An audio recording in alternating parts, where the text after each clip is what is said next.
tahun 2022 berbasis kawasan. Ini program baru yang mulai dikenalkan oleh Kementerian Ketenagakerjaan yang memperluas program perluasan kesempatan kerja tapi berbasis kawasan. Disiapkan dari hulu sampai hilirnya di kawasan tersebut.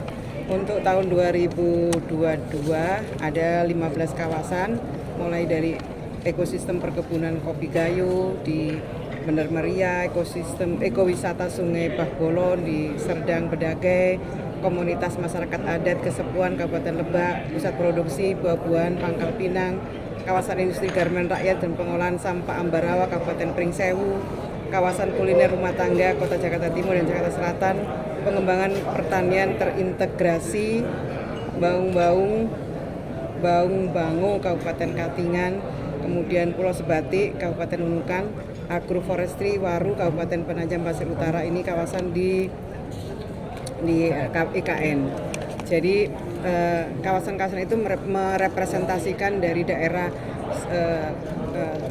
pariwisata super prioritas, kemudian terluar 3T ya, daerah terluar, tertinggal, terdepan, tertinggal, kemudian daerah yang memiliki potensi unggulan daerah, kemudian berbasis afirmasi yaitu Papua dan Papua Barat, kemudian mewakili daerah yang memiliki kemiskinan ekstrimnya cukup tinggi, kemudian daerah kantong pekerja migran Indonesia. Dari beberapa kriteria itu kami lakukan. Program ini didampingi oleh IPB University, melibatkan stakeholder di daerah tersebut. Kalau itu berbasis di daerah kawasan, misalnya di Morowali Utara, itu kami kerjasama dengan industri yang ada di situ.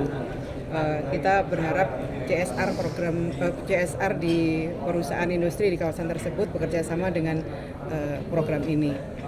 Masing-masing memiliki stakeholder yang berbeda. Intinya program ini adalah program kolaborasi antara pemerintah pusat, pemerintah daerah, pemerintah kabupaten kota, pemerintah desa atau kelurahan di daerah tersebut, kemudian kerjasama dengan stakeholder yang ada di kawasan tersebut. Targetnya berapa masalahnya yang kita tidak di situ kan programnya mulai dari pelatihan peningkatan kompetensi, kemudian program TKM Mandiri, kemudian TKM Mandiri itu program kewirausahaan, kemudian dibukakan akses pasarnya. Ya, akhirnya menciptakan lapangan kerja. Kita belum menghitung secara pasti, tapi program itu memang disiapkan dari hulu sampai hilirnya. Kompetensi kita karena itu kan tidak mungkin kita ajak mereka ke balai pelatihan vokasi, jadi kita pakai MTU, jadi mobil training unit yang kita bawa ke kawasan-kawasan tersebut. Kalau yang itu contohnya. Yang tahun 2021 berapa serapan? Masih dalam 2021 kan program itu tidak bisa dalam waktu pendek ya terukur. Jadi 3 tahun mengukurnya. Jadi kompetensi menjadi hal yang utama. Makanya kita program ini di Kementerian Ketenagakerjaan sendiri kami melibatkan dari unit yang lain. Misalnya untuk pelatihan kita melibatkan Bina Lavotas, untuk kewirausahaannya Bina Penta PKK, untuk pasar kerjanya kita ada di pasar kerja. Jadi di internal kami sendiri juga kolaborasi antar unit. Dan yang paling penting sebenarnya program ini bekerja sama dengan stakeholder di tempat. Kita identifikasi di masing-masing, berbeda antara satu kawasan dengan kawasan yang lain.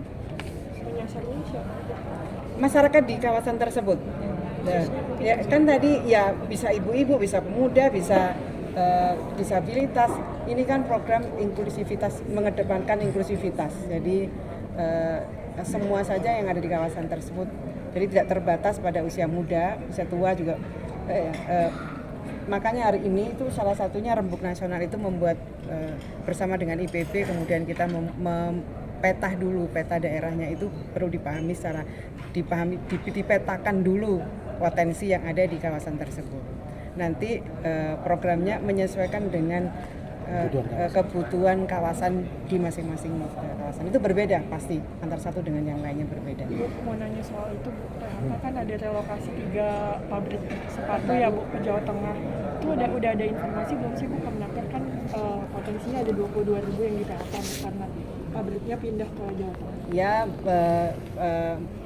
saya sudah mendengar, kami juga sudah pernah mengunjungi satu perusahaan sepatu di Jawa Tengah. Itu relokasi dari Jawa Barat misalnya. itu yang saya pernah saya datangi di Kabupaten Tegal misalnya, itu relokasi dari Jawa Barat. Memang mungkin ada di PHK di sini tapi menyerap tenaga kerja baru di tempat perusahaan barunya tersebut. Kami terus meminta Bu Dirjen PHI Jamsos dan timnya untuk memitigasi, memediasi dan mengajak membicarakan itu secara bipartit di internal perusahaan.